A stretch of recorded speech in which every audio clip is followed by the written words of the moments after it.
सांसद, विधायक, सत्ताधारी दल और विपक्ष सब लोगों ने जनता के साथ धोखा दिया है। आरोपी बनने में बाधक बना है। वैसे राजनेताओं को ओवरब्रिज बनने में आप बाधक थे तो हम जनता से माफ़ी मांगते हैं। एक मंत्री के भाई चैम्बर ऑफ कॉमर्स के सेक्रेटरी बने और पूरी ताकत लगा दिया गया कि कैसे उसको रोक दिया जाए। राजनेता और आपका एमएलए आपको घिना दिया है, आपका एमपी आपको घिना दिया है। नमस्कार, आप लाइव सिटीज देख रहे हैं। मैं हूं जय शुक्ला।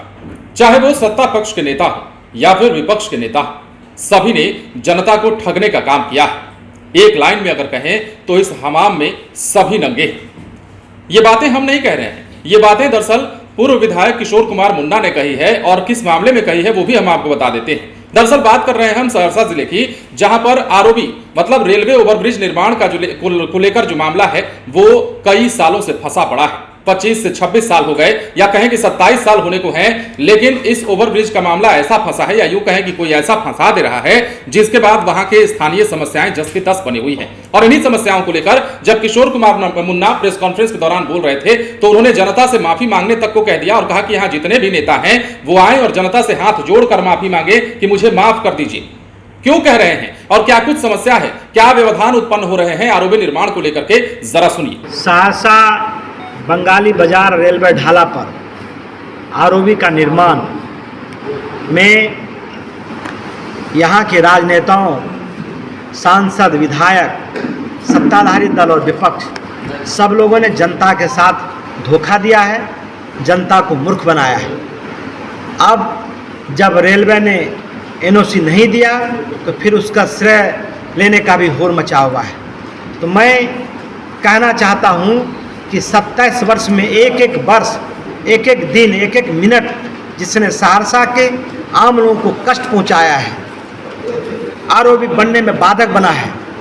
वैसे राजनेताओं को जनता के सामने आके कमिटमेंट करना चाहिए कि ओवरब्रिज का काम कब शुरू होगा और कब तक पूरा होगा, और उसको माफ़ी मांगना चाहिए कि ओवरब्रिज बनने में आप बाधक थे तो हम जनता से माफ़ी मांगते हैं।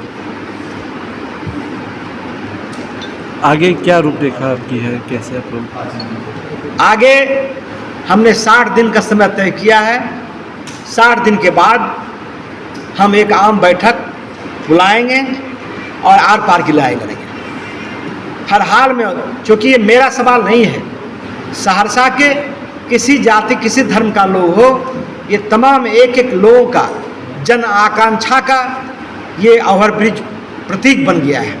हर हाल में बनना चाहिए और सहरसा के व्यापारी को कम से कम नुकसान हो, ये भी मैंने कहा है और ये लोग भी चाहते हैं। व्यापारी भी इसके विरोधी नहीं है। तो हर हाल में ओवरब्रिज बनना चाहिए, कम नुकसान में, अत्याधुनिक तरीके से, तकनीक के इस्तेमाल करके। जनप्रतिनिधि जो बाधा बने हैं, आखिर क्या फायदा हुआ उनको बाधा बन के, और क्यों ऐसा किया? अब उस सवाल में जाएंगे तो लंबा सवाल है। ओवरब्रिज क्यों नहीं बना वो उनको बताना चाहिए। हम स्मारक पत्र लेके रेल मंत्री और मुख्यमंत्री पास नहीं गए थे। चैम्बर ऑफ कॉमर्स यहाँ बना आनंद फानंद में, और चैम्बर ऑफ कॉमर्स क्यों बना था? सिर्फ आरोपी को रोकने के लिए ना। एक मंत्री के भाई चैम्बर ऑफ कॉमर्स के सेक्रेटरी बने और पूरी ताकत लगा दिया गया कि कैसे उसको रोक दिया जाए। क्या ये सच नहीं है क्या? क्या लगता है आपको, हर तरफ से बात निकल के सामने आ रही है कि जल्द ओवरब्रिज का निर्माण होगा, कितनी सच्चाई है? मुझे आशा है, मैं मुख्यमंत्री जी से, माननीय नीतीश कुमार जी से और भारत सरकार के रेल मंत्री और अश्विनी वारसिया जी से, नितिन गडकरी जी से, प्रधानमंत्री जी से कहना चाहता हूं कि आगामी अगले साल लोकसभा का चुनाव है 24 में और 25 में विधानसभा का चुनाव है। आप उन दोनों चीज़ को देखिए और जनता के हित में राजनेता और आपका एमएलए आपको घिना दिया है, आपका एमपी आपको घिना दिया है। जनहित में आप इस काम को, ये छोटा काम है, आपने जहां हजारों करोड़ का योजना शुरू करवाया है वहां 60 करोड़ और 180 करोड़ का योजना क्या रखता है माने? ये बहुत छोटा है। आप इसे इंटरफेयर कीजिए और समय के साथ इसको बनाने का काम कीजिए। और उन सांसद और विधायक को भी जनता के सामने आके कमिटमेंट करना चाहिए प्रेस के माध्यम से कि कब से शुरू होगा और कब तक बनकर तैयार हो जाएगा। तो सुना आपने, किशोर कुमार मुन्ना बोल रहे थे, पूर्व विधायक हैं और तमाम तरह की बातें कह रहे थे कि इतना जो नेता लोग हैं, चाहे वो सत्ता पक्ष के हों चाहे विपक्ष के हों, सभी लोगों ने जनता को ठगने का काम किया है।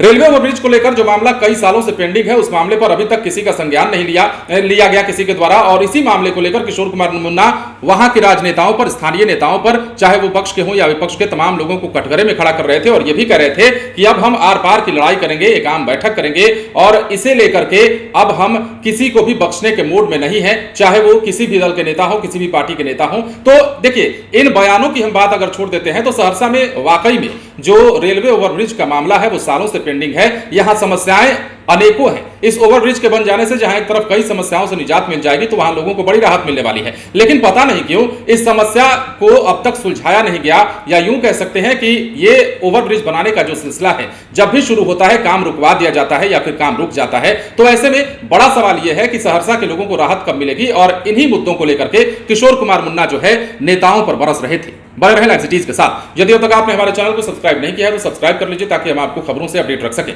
धन्यवाद।